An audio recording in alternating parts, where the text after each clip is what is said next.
In this video, we will discuss about subsets. So first definition we take as subset. For defining subset, so same we have a two sets. So let A and B be two sets. So then A is said to be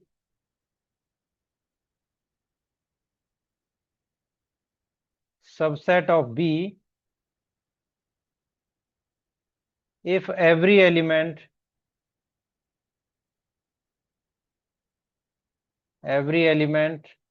of set A in B, every element of set A in B, or is also element of set B. So A and B be two sets, so then A means set A is said to be a subset of B. A कहलाएगा subset किसका? B का subset of B if every element of set A in B. So for example से understand करते हैं, जैसे A है, set A दे रखा है, तो A इक्वल टू 1 2 3 और set B is given as 1 2 3 4 5। तो यहाँ पर हम देख रहे हैं कि all the element of set A में थ्री एलिमेंट्स हैं, is the member of set B. So we can say that A is subset of B. अब दो तरीके से यहाँ पर जैसे सिंबल हम यूज कर रहे हैं, जनरली कुछ बुक्स में ये सिंबल यूज किया सबसेट के लिए, कुछ बुक्स में हम इस तरीके से सबसेट को रिप्रेजेंट करते हैं। तो there is no issue for that. तो A is subset of B. So basically we can use this one. So A is said to be subset of B. Other examples आप consider कर सकते हैं कि that means for example A equal to A, B, C and D and set B which is given as only A. तो यहाँ पर A subset B होगा या B subset A होगा? So here is B is subset of A because B contain only one element, A contain four elements, so B element of B is the element of A. तो B का जो element ए है वो ए में already है और other elements और हैं उसमें, तो we can say that B is the subset of A. तो B is the subset of A. तो this is the definition of subset.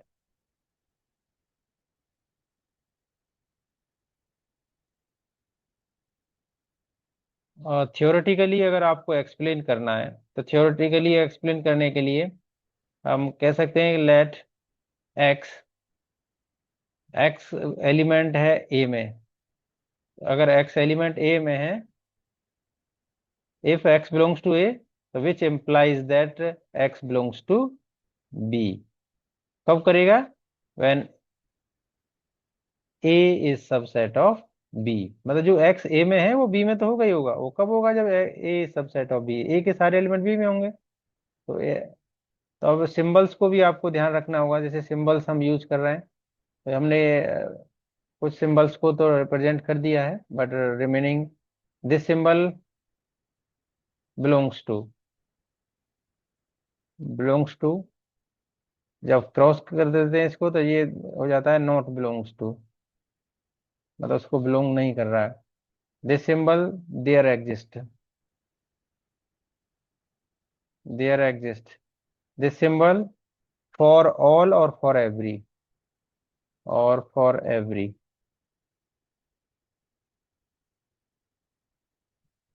और ये तो सबसेट का हो ही गया। ये सिंबल यूनियन, और ये सिंबल रिप्रेजेंट करेगा किसको? इंटरसेक्शन। ओके, तो यूनियन इंटरसेक्शन। अब इसकी जो प्रॉपर्टी है, अब आपको प्रॉपर्टीज भी ध्यान रखनी होंगी। अब प्रॉपर्टी हम जैसे फर्स्ट प्रॉपर्टी हम यहाँ पे आपको बता रहे हैं कि every set is subset of itself.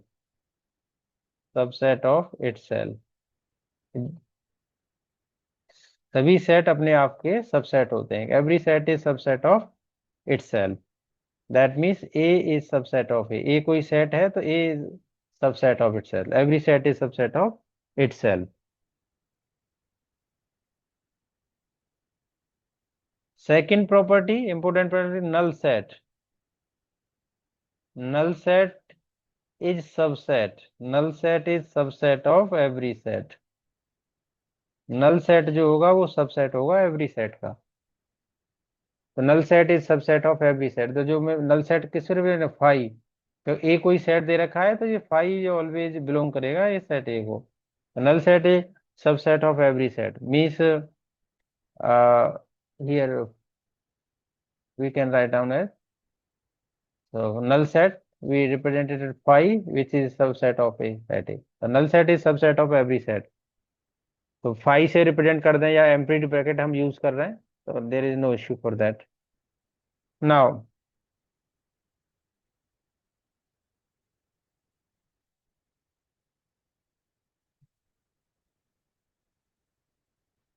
after understanding the subset we move to the power set.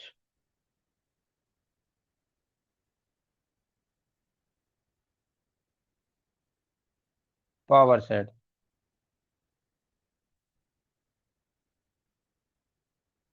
the collection of all subsets. Collection of all subset of set A is called power set. Is called power set of set A. The collection of all subsets. अब subsets पहले तो हम जैसे एक example दे देते हैं subsets का। ये जैसे लेट ए है, तो ए कंटेन कर रहा है हमारा two elements. So how many subset it has, इसमें कितने सबसेट्स होंगे? तो एक तो हमने बता दिया फाइव, एम्प्टी सेट हमेशा सबसेट होगा फाइव। दूसरा क्या होगा? ए होगा। तीसरा सबसेट क्या होगा? बी होगा। और चौथा सबसेट क्या होगा? इटसेल्फ होगा। तो that means two raise to the power two, तो टोटल फोर सबसेट्स हो गए इस सेट के। अब जैसे A raise A equal to हमने ले लिया A B C which contain three element. अब इसके टोटल नंबर ऑफ सबसेट कितने बन जाएंगे? Two raise to the power three, मतलब एट सबसेट्स हो जाएंगे। जैसे एक तो हो गया हमारा फाइव, दूसरा सबसेट होगा हमारा ए, तीसरा सबसेट होगा बी, फोर्थ होगा सी, नेक्स्ट होगा हमारा ए बी, नेक्स्ट होगा हमारा बी सी, और नेक्स्ट सबसेट होगा हमारा ए सी, और नेक्स्ट सबसेट क्या होगा हमारा? A B and C. So total number of subset of this set is eight. That means two raise to the power three is eight, here is four. Okay, so these are the subsets of any set. अब यहाँ पर ये power set को जब define कर रहे हैं हम, तो पावर सेट में क्या कह रहा है कि कलेक्शन ऑफ ऑल सबसेट। ये जो कलेक्शन है ये सबसेट का कलेक्शन है। अब उसको हमें पावर सेट में लिखना है। Okay, so power set of A, so we can write down it is denoted as, अब हम इसको मेंशन कर सकते हैं, it is denoted as power set of A. तो इसको पावर सेट ऑफ ए से ऐसे डिनोट कर सकते हैं। अब यहाँ पे हमने लिख दिया, जैसे फॉर एग्जांपल अब प्रीवियस सेट है हमारा जो ए है, अब इसका पावर सेट क्या होगा? तो पावर सेट को रिप्रेजेंट करने के लिए we use this curly bracket, so we use the curly bracket. So then power set of A can be represented five, next हो जाएगा हमारा ए, नेक्स्ट हो जाएगा हमारा बी, और नेक्स्ट हो जाएगा A B. So this is the power set of A. The power set of A we can represent it as in this form. Now, after understanding the power set, we move to the universal set. Next definition is universal set. Universal. So for defining universal set,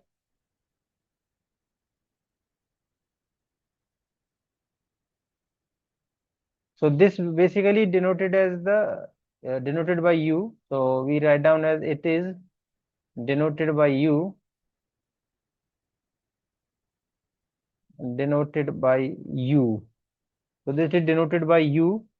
So we can define as collection of all sets, collection of all sets. So that means is the example of universal set.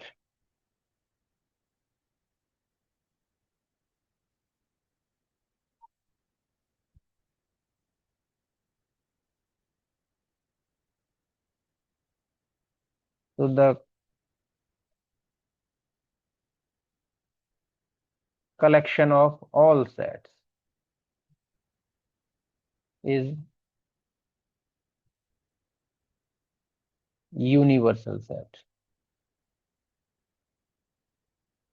Collection of all sets is called universal set. That's for example, जैसे example हमने लिया कि set ए है, set A represent कर रहा है 3 elements को, set B represent कर रहा है 2, 5 और 6 3 एलिमेंट्स को ही, सेट सी रिप्रेजेंट कर रहा है 6, 7 और 8 3 एलिमेंट्स को। तो जो यूनिवर्सल सेट है वो कलेक्शन ऑफ ऑल सेट्स। अब कलेक्शन ऑफ ऑल सेट्स मतलब ये ए बी और सी, जैसे यूनिवर्सल सेट इसका क्या बन जाएगा, तो that means which contain all the element 5, 6, 7, 8. So this is called the universal set for all these three sets. So collection of all sets, that means sets के जो element हैं उनका जो कलेक्शन हो basically that is the universal set. All element of the sets. यहाँ पे आप ऐसे मेंशन कर सकते हो, element of the set is called the universal set. Now, after understanding the universal set, we move to the complement of a set. Complement of a set. अब complement, तो अब complement के लिए let A be any set, be any, और यहाँ पे mention कर देंगे non empty set. Non empty means at least one element उसमें होना चाहिए।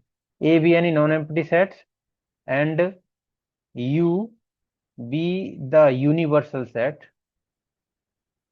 U be the universal set, so then the complement of set A, complement of set A, which is denoted as, अब उसको डिनोट कर रहे हैं हम कैसे, डिनोटेड एज ए डैश से डिनोट कर दें और हम डिनोट कर सकते हैं ए कॉम्प्लीमेंट से। So this can be written as A complement equal to universal set minus A, मतलब वो एलिमेंट जो सेट ए में ना होंगे, that is called the complement of A. अब जैसे फॉर एग्जांपल हमने यूनिवर्सल सेट डिफाइन किया कि यूनिवर्सल सेट है हमारा 1 2 3 4 5 6 7 8, 8 एलिमेंट्स का, और सेट ए है हमारा 2 3 5 7 और 8। तो इसका कॉम्प्लीमेंट क्या होगा, मतलब ए का कॉम्प्लीमेंट फाइंड आउट करना, तो ए कॉम्प्लीमेंट बिल्कुल टू जो एलिमेंट ए में ना होंगे वो इसके कॉम्प्लीमेंट में होंगे, दैट मीन्स 1, 4 और 6। तो this is the complement of A, this is the complement of A.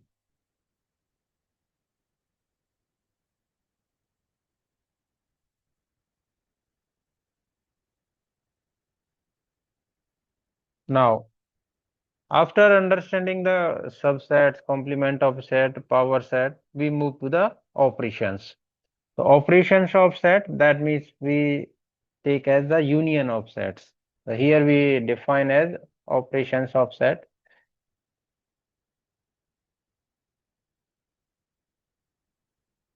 Operations on sets.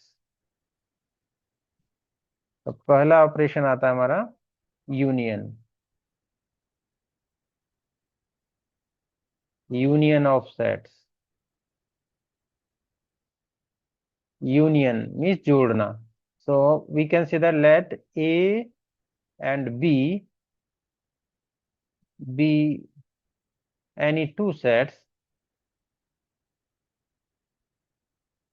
any two sets, so the union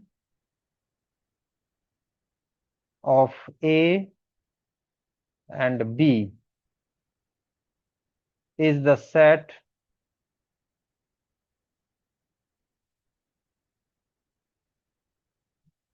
which consists of all the element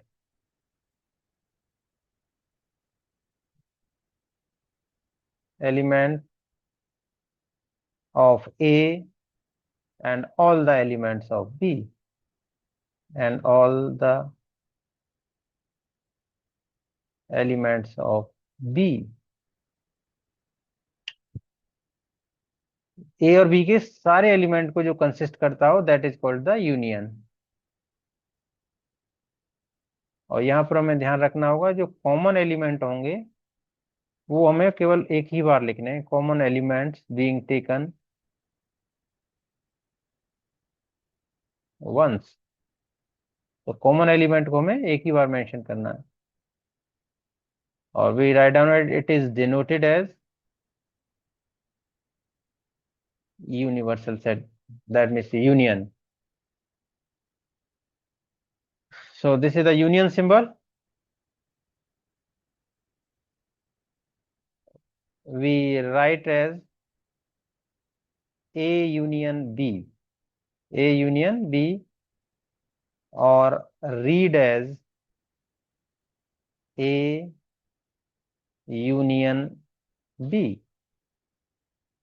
For example, we have set A. Set A contain element 1, 2, 3, and 4. Set B contain 6, 7, 8, 9. So then A union B contain all the elements. So that means 1, 2, 3, 4, 6, 7, 8, and 9. So this is called the A union B. अब इसी में जैसे कुछ element common होते हैं, अगला example हम ले लेते हैं। जैसे तो A इक्वल टू है 1, 2, 3, और B इक्वल टू हमने लिया 1, 5 और 6। अब इसका हमें ए यूनियन बी कैलकुलेट करना है। तो ए यूनियन बी, अब इसमें वन जो है दोनों में कॉमन है तो उसको एक ही बार लिखना है हमें। One we write only once, then we write down 2, 3, 5 and 6। so this is the A union B, so we write only once if elements are same in both the sets। अगर दोनों सेट में same element है तो एक ही बार लिखेंगे हम। अब इसको जैसे रिप्रेजेंट करना है वेन डायग्राम्स के थ्रू। तो वेन डायग्राम के थ्रू रिप्रेजेंट करने के लिए, तो this is our universal set, ये यहाँ पे यूनिवर्सल सेट हो गया। ये सेट हमारा जैसे ए है, कुछ एलिमेंट अगर जैसे हमारे कॉमन है, जैसे इसमें सेकंड सेट में यहाँ एलिमेंट कॉमन है और नहीं भी है, तो भी हम इस तरीके से रिप्रेजेंट करेंगे। जैसे ये हमारा सेट ए को रिप्रेजेंट कर रहा है, ये हमारा सेट बी को रिप्रेजेंट कर रहा है, और इसको कंप्लीट को हम क्या बोलेंगे, ए यूनियन बी, और इसको शेडिड कर देंगे। अब उसको जो थ्योरेटिकली अगर हमें लिखना होगा तो थ्योरेटिकली हम कैसे लिखेंगे। अब थ्योरेटिकली एक्सप्लेन करने के लिए, जैसे हमने ए यूनियन बी को एक्सप्लेन करना है, तो A union B is equal to, अब यहाँ पे मेंशन करना है हमें एक्स। एक्स कोई एलिमेंट है such that x belongs to A और एक्स बिलोंग्स टू बी। या तो वो जो एक्स एलिमेंट ए में होगा या बी में होगा, और यहाँ पे हमें जो एलिमेंट लिखने हैं वो सारे एलिमेंट आपको मेंशन करने हैं। अब जैसे सपोज जैसे वन एलिमेंट था, यहाँ दोनों में है। अब यहाँ पे 1, 2, 3, 4 है, यहाँ 6, 7, 8, 9 है। तो या तो ये वन हमारा ए में होगा या अदर या बी में होगा। तो that's why we use the और। तो आपको ध्यान रखना है ए यूनियन बी के लिए ऑलवेज वी यूज द और इंटरसेक्शन जहां आता है वहां पर हम क्या यूज करते हैं, वी यूज द एंड। तो ये जब थ्योरेटिकल जब हम क्वेश्चन सॉल्व करेंगे तो इनकी जरूरत रहेगी, इनको ध्यान रखना होगा। Now we move to the next definition, intersection. Intersection of two sets. अब intersection of two sets, intersection में क्या करते हैं हम, कॉमन एलिमेंट देखते हैं। So we write down as the intersection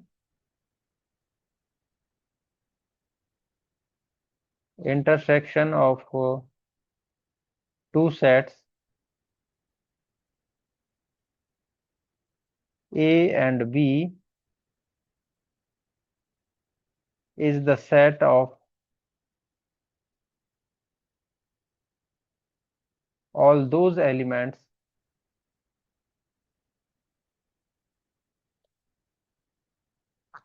which belongs to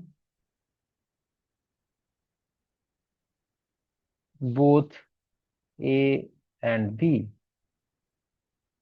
मतलब वो एलिमेंट जो ए और बी दोनों में बिलोंग करते हैं। जैसे यूनिवर्सल सेट ये हो गया, अब यहाँ पे क्या होगा, ये सेट ए ले लिया हमने, ये सेट बी ले लिया, तो दिस इज सेट ए और दिस इज सेट बी। अब इसमें जो कॉमन एलिमेंट होंगे, कॉमन क्या होंगे, केवल ये एलिमेंट कॉमन होंगे। तो ये क्या होगा हमारा, ये होगा ए इंटरसेक्शन बी, तो ये होगा हमारा ए इंटरसेक्शन बी। अब कैसे रिप्रेजेंट करना है आपको इसको। अब जैसे फॉर एग्जांपल, अब हमने एग्जांपल लिया कि सेट ए है, सेट ए में हमारा एलिमेंट है 1 2 3, सेट बी में एलिमेंट्स हैं हमारे 2 3 4 5। तो अब हमें इसका जैसे इंटरसेक्शन बी निकालना है, तो इंटरसेक्शन को रिप्रेजेंट करेंगे दिस सिंबल से। यहाँ पे लिख देते हैं, it is denoted as intersection symbol.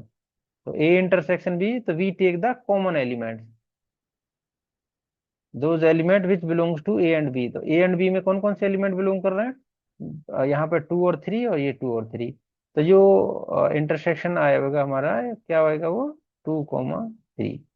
तो this is A intersection B. तो we just take the common element. अब इसको जब थ्योरेटिकली रिप्रेजेंट करेंगे, तो थ्योरेटिकली कैसे रिप्रेजेंट करना होगा, कि जैसे A intersection B is equal to X, such that जो एक्स है वो बिलोंग कर रहा होगा ए में, एंड एक्स बिलोंग कर रहा होगा हमारा बी में। अब यहाँ और नहीं आएगा, यहाँ एंड आएगा इंटरसेक्शन के लिए, ये ध्यान रखना है आपको। एंड इंटरसेक्शन के केस में आता है, और हमारा यूनियन के केस में आता है। तो मतलब जो एलिमेंट एक्स है वो ए में भी है और बी में भी है, और वहां पे आइदर वो ए में होगा या हमारा बी में होगा, तो वो यूनियन हो गया, और जो ए में भी है और बी में है वो इंटरसेक्शन हो गया।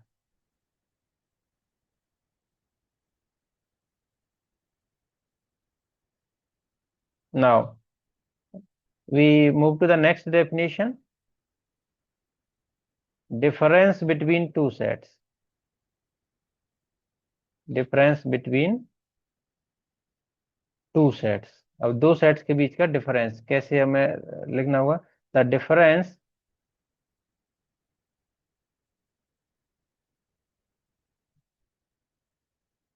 Difference of the sets A and B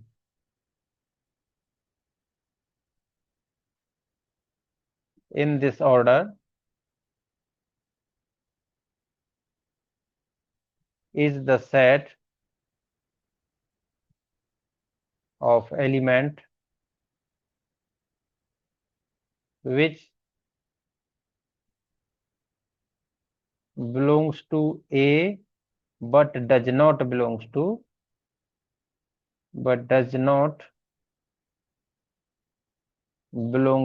B, does not belongs to B, or it is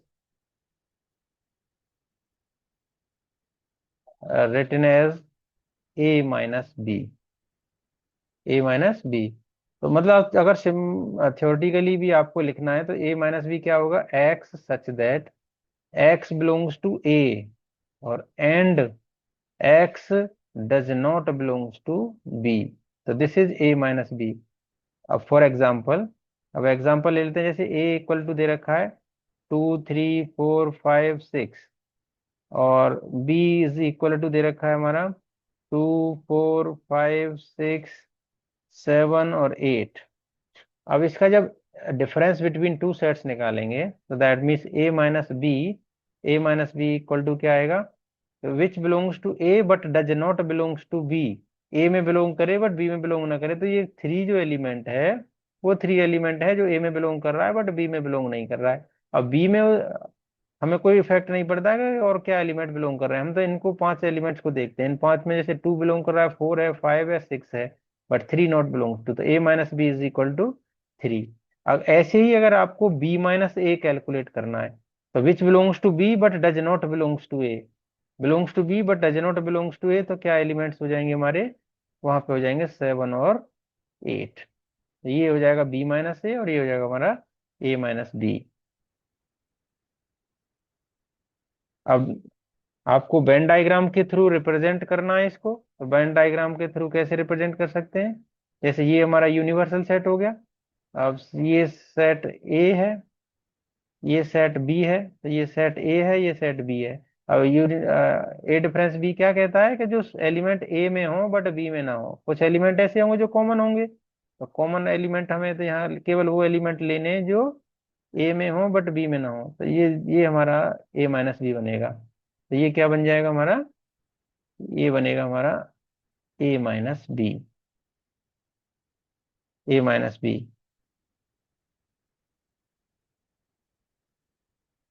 और दूसरा एग्जांपल और क्या पॉसिबिलिटी हो सकती है, सेकंड पॉसिबिलिटी ये हो सकती है हमारी, जैसे यूनिवर्सल सेट हमने ये बनाया, जैसे यूनिवर्सल सेट।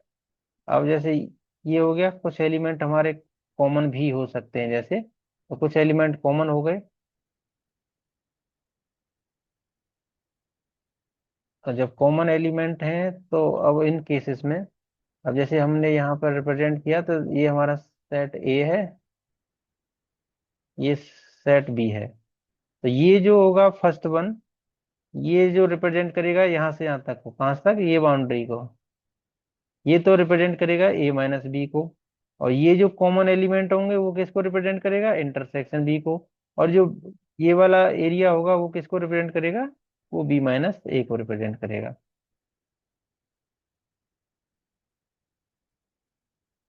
तो जो ए माइनस बी और बी माइनस ए होते हैं वो म्यूचुअली डिसजॉइंट सेट होते हैं, disjoint.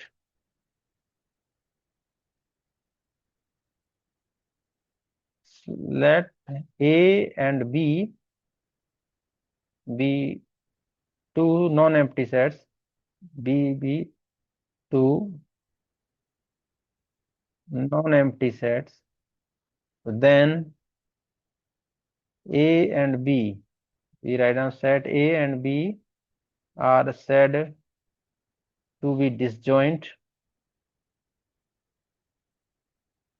if A intersection B is equal to 5, मतलब इन दोनों में कोई भी एलिमेंट कॉमन नहीं है, so then they are said to be disjoint set।